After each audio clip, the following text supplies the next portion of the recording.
Assalamualaikum warahmatullahi wabarakatuh, Sobat Prestasi semuanya.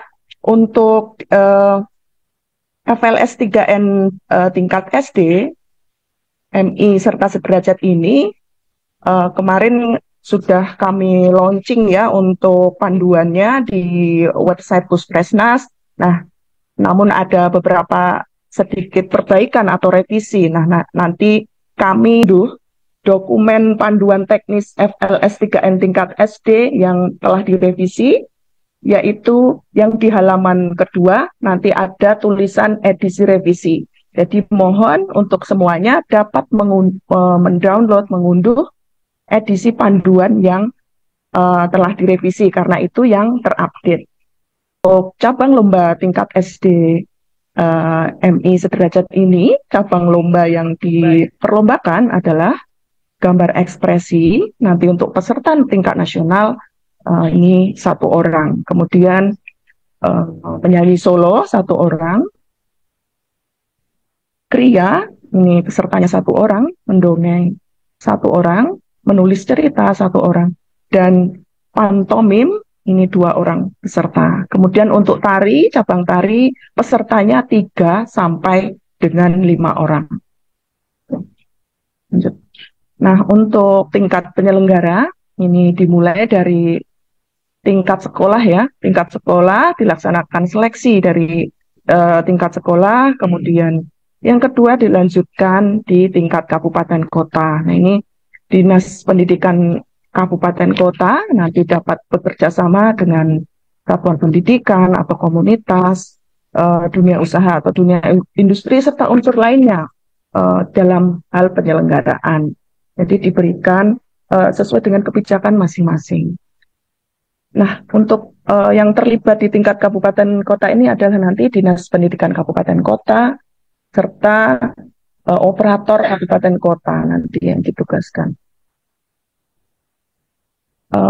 Kemudian untuk FLS 3N SD di tahun 2025 ini, setelah seleksi di tingkat kabupaten kota, dilanjutkan seleksi di tingkat nasional. Di tingkat nasional ini ada 2 babak ya. Pertama adalah babak penyisihan diselenggarakan oleh BPTI, Puspresnas, Kemdikdasman. Babak penyisihan ini adalah nanti untuk memilih peserta terbaik di tingkat provinsi. Jadi nanti setiap provinsi dari juara kabupaten kota itu akan kelompokkan berdasarkan provinsi dan akan dipilih peserta terbaik di provinsi tersebut. Ini di babak penyisihan ya Bu. Bapak Ibu, nanti penyelenggaranya diselenggarakan oleh BPTI Puspresnas. Kemudian di tingkat nasional, selanjutnya ada lagi juga babak final. Ini adalah babak untuk memilih pemenang atau peserta terbaik dari tadi peserta-peserta terbaik provinsi tadi berkompetisi kembali di babak final untuk ditetapkan pemenang. Lanjut. Berikut adalah lini masa kegiatan FLS 3N SD. Nah, ini dimulai dari pendaftaran peserta melalui portal PPTI yang alamatnya Bapak Ibu dapat baca atau dari panduan ya. Nah, di sana lengkap. Kemudian ini pendaftaran dilaksanakan tanggal 28 Maret sampai 10 Mei. Mudah-mudahan cukup ya untuk mempersiapkan. Kemudian kedua, batas akhir pendaftaran peserta serta sinkron data ke aplikasi ajang FLS 3N SDMI. Nah, ini batas akhirnya adalah 10 Mei 2025. Nanti untuk operator baik di tingkat sekolah, kami ingatkan kembali untuk bahwa pendaftaran tidak hanya dari aplikasi ajang, tetapi Bapak Ibu operator harus melakukan sinkron ke aplikasi ajang supaya data pendaftar itu dapat beralih sehingga dapat beralih ke sistem aplikasi ajang. Jadi ini sangat penting ya Bapak Ibu. Kemudian yang ketiga, pemberitahuan data pendaftar seleksi tingkat kabupaten kota. Nanti dari BPTI, Panitia Penyelenggara, akan memberitahukan data pendaftar siapa saja yang sudah mendaftar, sekolah mana saja, dan pesertanya di tanggal 15 Mei 2025. Selanjutnya,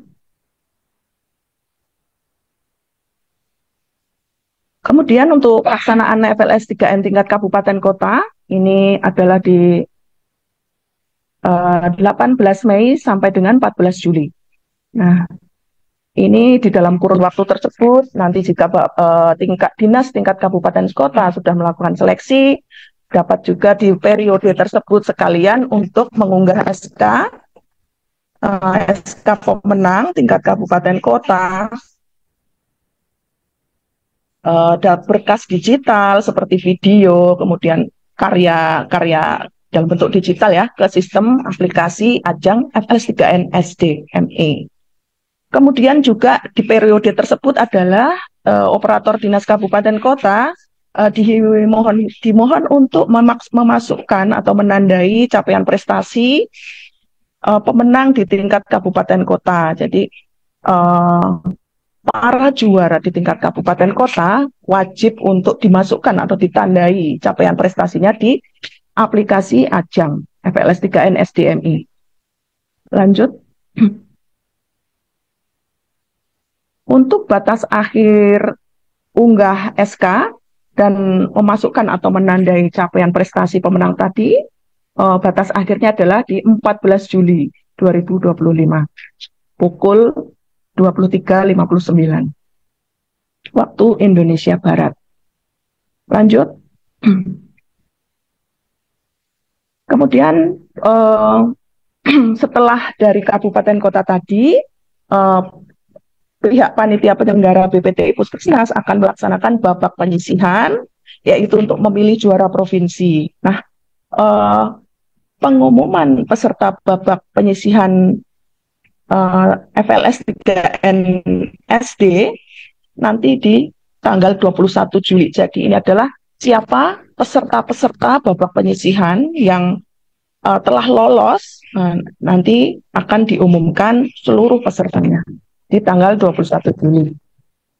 Lanjut, penilaian babak penyisihan atau babak penyisihan itu akan dilaksanakan di tanggal 22 Juli sampai dengan 1 Agustus. Ini para juri tingkat nasional akan memilih juara setiap provinsi di babak penyisihan tersebut. Kemudian di penerbitan surat pengumuman hasil seleksi babak penyisihan, SK penetapan juara provinsi dan SK finalis nasional ini akan diunggah di laman Puskesmas di tanggal 3 Agustus 2025. Lanjut.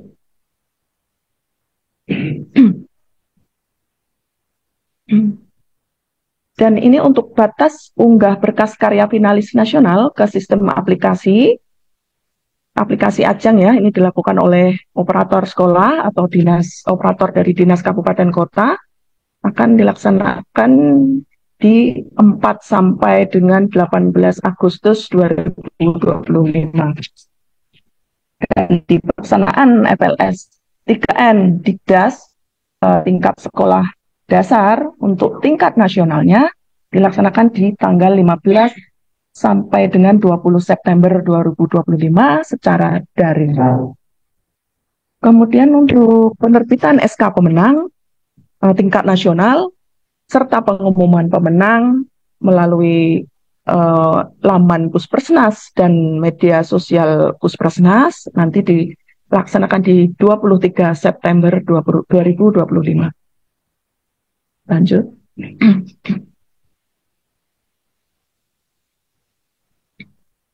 Untuk penghargaan di tingkat kabupaten kota, penerbitan sertifikat atau e-sertifikat bagi pemenang di tingkat kabupaten kota ini merupakan kewenangan Dinas Pendidikan setempat. Nah, capaian prestasi pada tingkat kabupaten kota ini dapat dicatatkan dalam Sistem Informasi Manajemen Talenta atau SIMT yang dikelola oleh Puskesmas Kemendikdasmen. Nah, untuk itu, operator dinas pendidikan kabupaten kota nanti wajib menginputkan atau menandai capaian prestasi peserta yang meraih juara FLS 3N tingkat SD di tingkat kabupaten kota ke dalam sistem aplikasi ajang FLS 3N.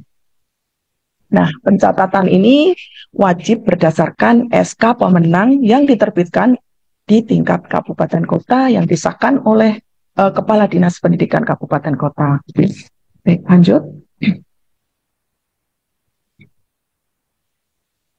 Nah, capaian prestasi di tingkat kabupaten kota tadi yang dapat dicatatkan adalah juara 1, juara 2, juara 3, juara harapan 1, juara harapan 2, dan juara harapan 3. Nah, ini catat di SIMPE dan manfaat yang dapat diperoleh jika tercatat di SIMPE ini adalah salah satunya di pengakuan dari kementerian, kemudian juga memiliki manfaat misalnya untuk keperluan akademik, misalnya untuk keperluan pendaftaran siswa baru atau jalur prestasi. Nah, untuk di babak penyisihan juga ada untuk juaranya itu terdiri dari juara 1, juara 2, juara 3, juara harapan 1, harapan 2, dan harapan 3. Nanti akan memperoleh RI sertifikat dari BPTI Puspresnas. Nah, kemudian pencatatan prestasi yang di babak penyisian ini dilakukan oleh panitia penyelenggara di BPTI. Kemudian pencatatan capaian prestasi di babak penyisian ini juga berdasarkan SK pemenang babak penyisihan yang diterbitkan oleh BPTI. Lanjut. Nah, untuk babak final, penghargaan kejuaraan babak final tingkat nasional nanti antara lain yaitu untuk juara 1 akan mendapatkan medali emas, sertifikat, dan uang pembinaan. Kemudian juara 2, medali perak, sertifikat, dan uang pembinaan. Kemudian juara 3, medali perunggu, sertifikat, dan uang pembinaan. Juara harapan 1 akan mendapatkan sertifikat dan uang pembinaan. Juara harapan 2, sertifikat dan uang pembinaan, serta juara harapan 3, sertifikat dan uang pembinaan. Wassalamualaikum warahmatullahi wabarakatuh.